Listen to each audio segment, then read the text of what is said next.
Good afternoon, everybody. My name is Carl. I'm a recovery coach at Capital Recovery Center. This is our all recovery meeting for the day. And our goal out here is recovery pathways, clinical and non-clinical approaches. Its pathways to addiction recovery include clinical options such as medication treatment programs and therapy, and non-clinical options such as self-direct recovery or support groups and holistic approaches. Utilizing a range of options can be beneficial and can help you create an individualized approach to recovery that meets specific needs. So some of the key takeaways is clinical pathways include behavioral therapies, medication assisted treatment, inpatient rehab, and outpatient treatment programs. Combining a range of approaches from both clinical and non-clinical pathways can help improve recovery and overall physical and mental well-being. The most effective pathway for each person will vary depending on their needs and circumstances. Speaking with a professional can get help a better idea of which options are most suitable.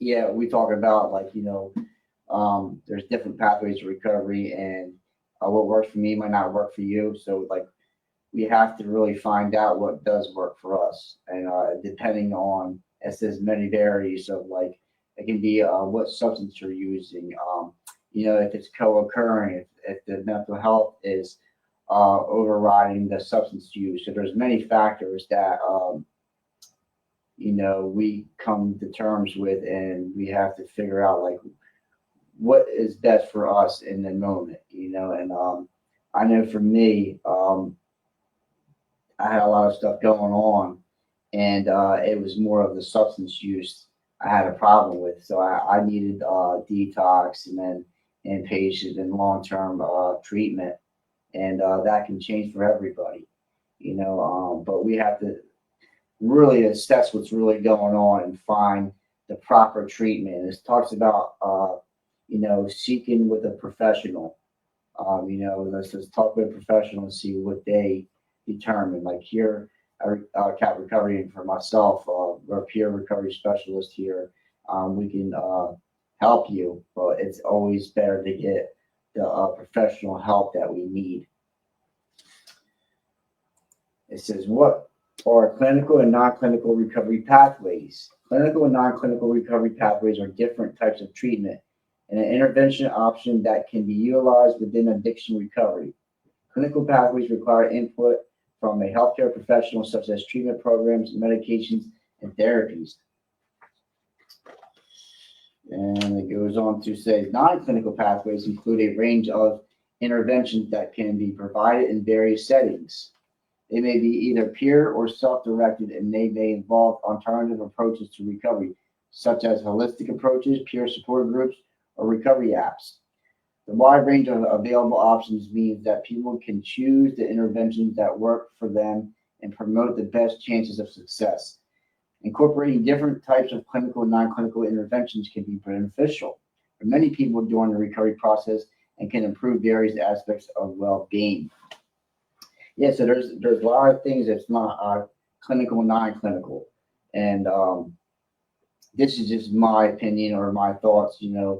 More so, I think for me in the beginning was clinical. It was treatment, inpatient, detox, long term, and then through my process of recovery, to sustain my recovery, it can vary, right? If now it's more of non-clinical.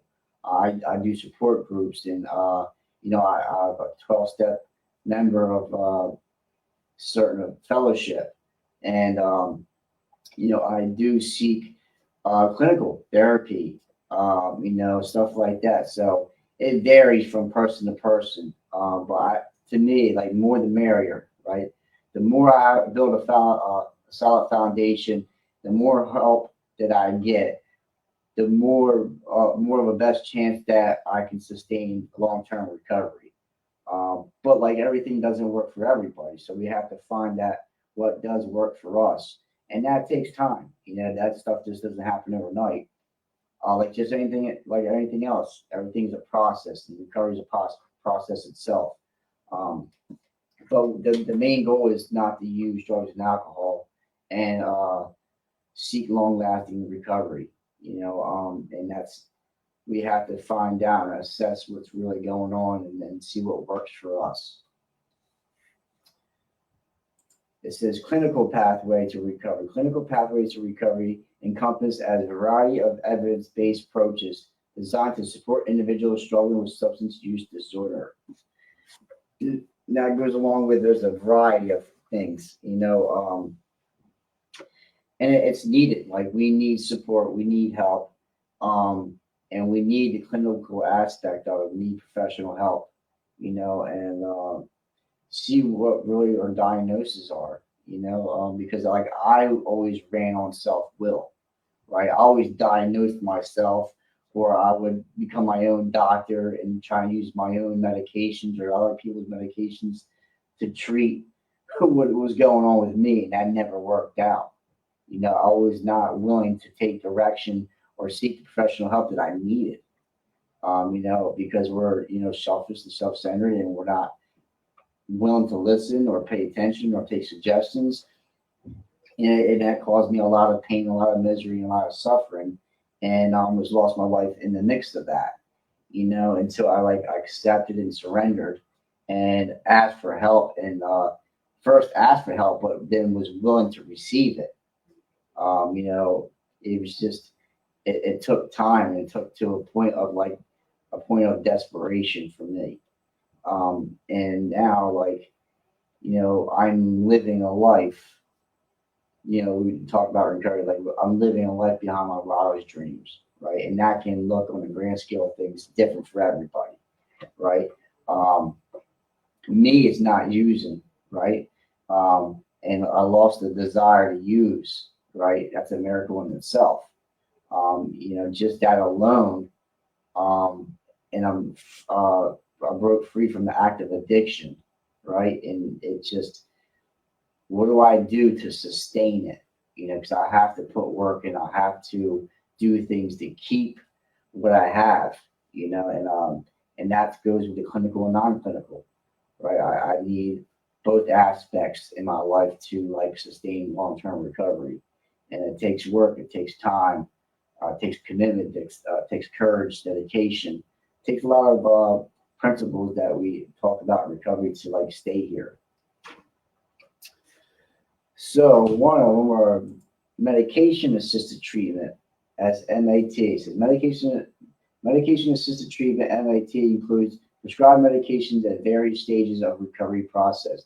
This can help with the detox and the withdrawal process, supporting individuals in reducing and stopping substance use with fewer dangerous or unpleasant effects. Other medications are designed to help maintain abstinence and manage cravings, and can often be used either short term or long term, depending on the needs of the individual and types of substance use. And that goes back to the individual, all back to self. And it talks about some medications are needed in certain stages of recovery.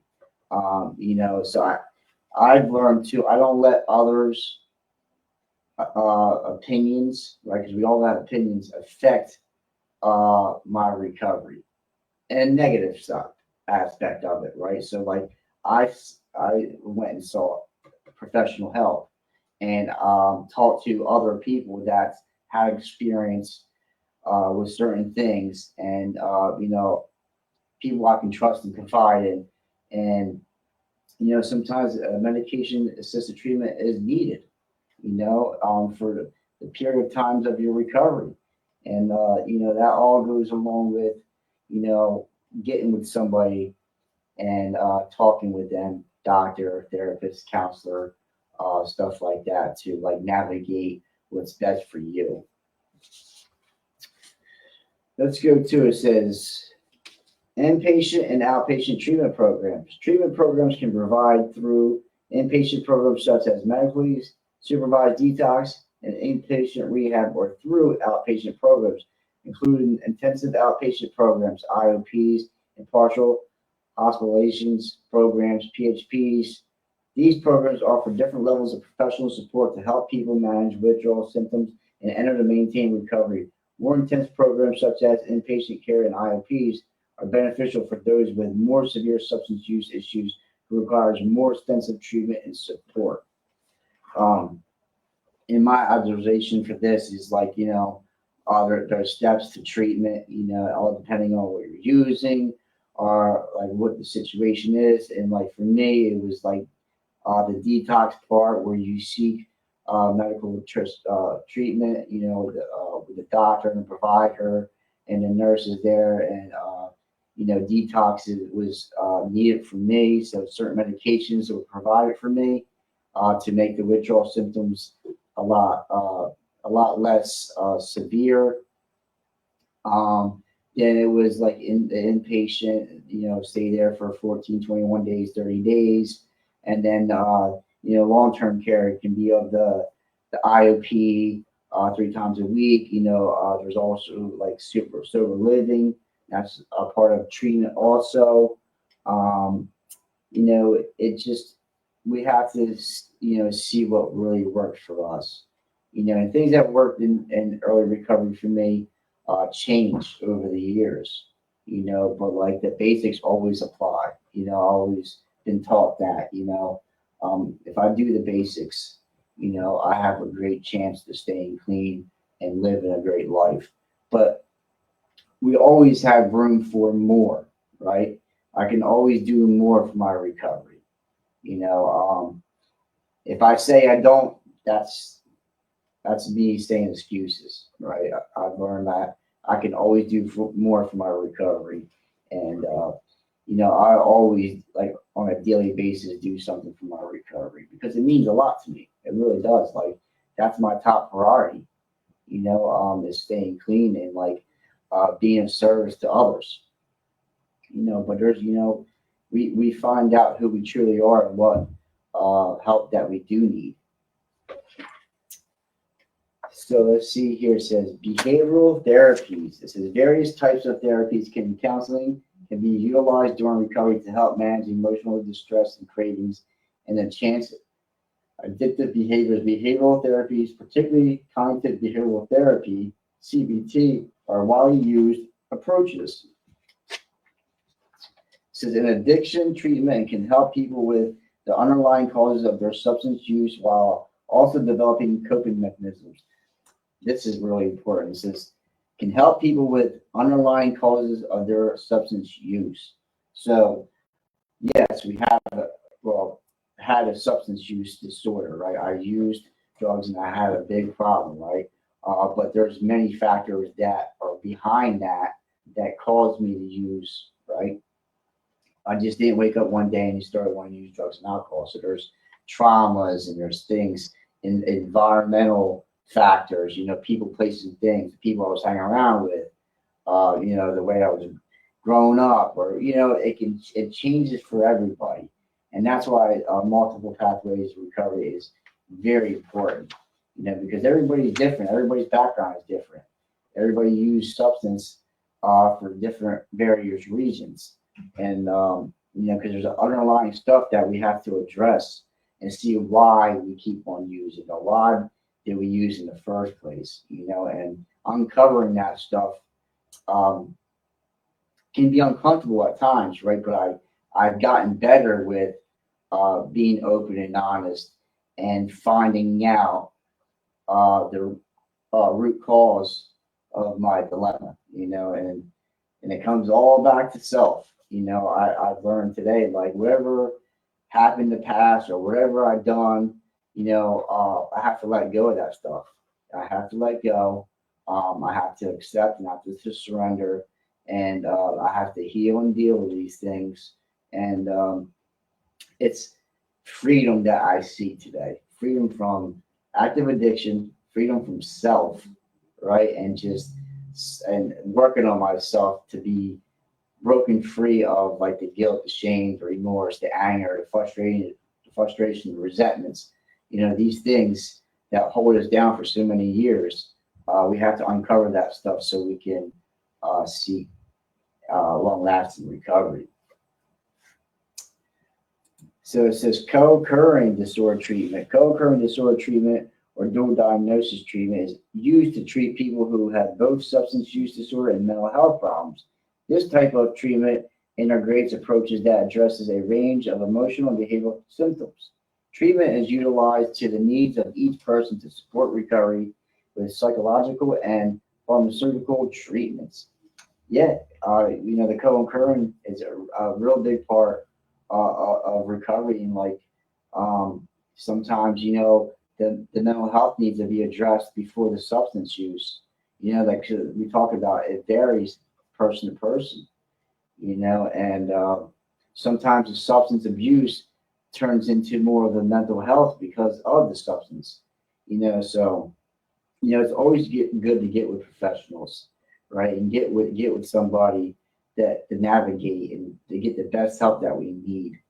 It's important. It's definitely important because if I rely on myself, I'm going to be repeating the same mistakes over and over again.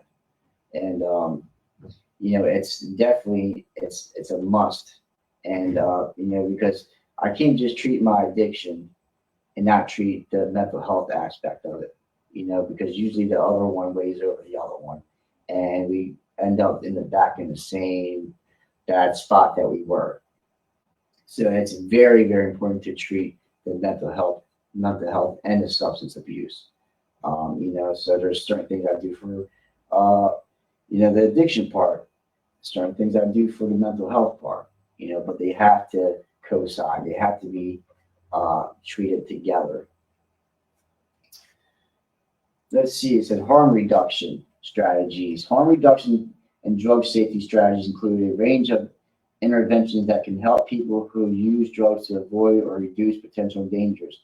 This includes needle changes, safe consumption sites, drug testing kits, and overdose prevention. Understanding and utilize these strategies can help prevent overdose and other drug-related harm, while also providing access to a range of healthcare services. Yeah, and that's real big nowadays is harm reduction, like Narcan, and it talks about needle exchanges, and uh, there's places where there's you can put like substance in uh, disposal areas, stuff like that, and drug testing kits, because it's trying to you know lessen the impact of these overdoses and creating like Hep C and other stuff like physical harm that we cause, right? We can develop a lot of medical issues due to our substance use, and this is like try to lower the risk of that. And it's important, and we have access, to healthcare services that we can access to you and give you information and resources for, which is important. We always need a lot of options. We need a lot of resources and information, and it's more of a grand scale now than ever. There's a lot more information and resources now than I was in active addiction. Or I didn't know about a lot of these resources and information when I was using, right? Because I wasn't willing to seek the help that I needed, until I accepted and surrendered, like I needed help and willing to be open minded and listen. I start to see all this stuff that we talk about today. Says non-clinical pathways to recovery. Non-clinical pathways to recovery focus on community-driven, holistic, and self-directed approaches that complement or severe or serve as an alternative to clinical treatments. Yeah, so some of it's holistic and self-directed. This is all beneficial to my recovery, right? And it talks about like community-driven. Like I know for me, since I've been in recovery, like I like to help out my community, the community, like because like I was, so to say, a menace to society, right? I was always causing harm and damage to everyone and everything, and also into my communities. So now, like I'm like a productive member of society, so like I like to be part of my community and give back, and that drives me to like to stay here and to get better, because it's not always about me, right? It's about giving back to my family, my friends, and my community. And the next one, it says peer support groups. Peer support groups are community-based meetings, often led by individuals who has experienced addiction and recovery who supports others in reaching and maintaining sobriety. Support groups include Alcoholics Anonymous, Narcotics Anonymous, and Smart Recovery. These meetings are usually free and are available in multiple cities and locations, making them easily accessible. Research indicates that these groups can have a positive impact on abstinence, provide social support networks, reduce emotional distress, and help support family and loved ones. Yes, I am part of a 12-step fellowship, and this part of my life really helped me,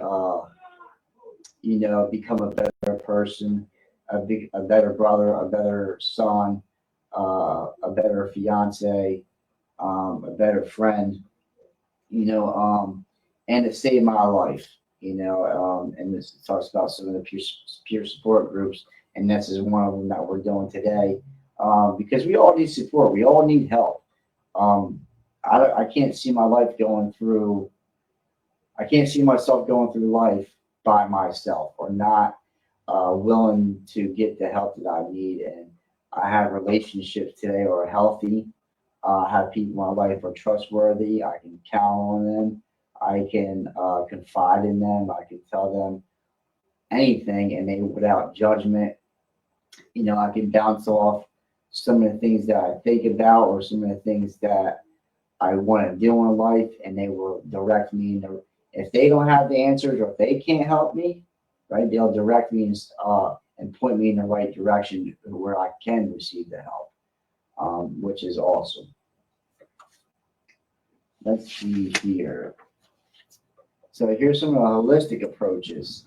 The holistic approaches include a range of interventions techniques, some of which require professional input and direction. Holistic therapies treat the individual as a whole, supporting improvements and range of personal aspects and areas of well-being. Its commonly used holistic approaches within recovery include acupuncture, art therapy, yoga, and mindfulness and nurtural counseling. These approaches can help individuals improve their mood, physical well-being, self-esteem, and self-awareness, communication, and behavior. Yes, so some of these things in holistic, talks about acupuncture therapy, yoga. There's a lot of things that we can, expand and see what works for us. If you don't try or if you don't give something a chance, how do we know, right? Because I know for me, I can be closed-minded, not right now. I'm not doing that, right? I'm not doing that, and like I'm not. I didn't even try, right? I didn't even try. I stopped before I even tried, and that's my my mentality in active addiction, right? There ain't no way I can get clean. There's no way I can stay clean. I'm my worst critic. I'm my worst enemy, and like always, did things and said things that I want to do, and I wasn't willing to try different things, right? Which I have to be open-minded. I have to be willing to do things different.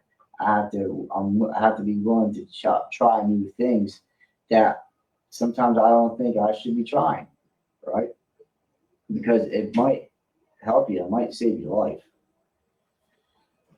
Last one here, let's go to community-based support. Community-based support includes peer-directed services such as a sober living house and recovery coaching. These approaches can benefit individuals in various stages of recovery and provide a level of informal support to maintain sobriety success. Necessary services while continuing or return to community living. Yeah, this stuff's important. And, some of the things that we do help provide here is sober living funding, and we do things. We know places and houses that we can direct you in, and like recovery coaching, we're here to help you. We're helping to navigate through your recovery path process, and to help you find your pathway. And I know for me, like people help me. People help me navigate and gave me support. And it's important.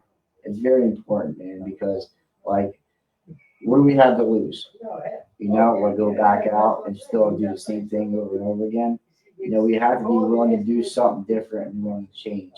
And it's a beautiful thing to do something different and get comfortable being uncomfortable. recovery can be uncomfortable because change, we don't like change, right? We don't like to step out in faith or to willing to do something different that we've never done before. You know, so like we have to really have faith and do something different, and because it works. We get to find out what works and what we find out what not works. So but recovery is a beautiful process, and it's you're worth it. Give yourself a break. Give yourself a chance, and like really give yourself a shot. You know. So that was our all recovery meeting for the day. Like I said earlier, my name is Carl, I'm a recovery coach here at Capital Recovery Center. Until next time, we'll see you later.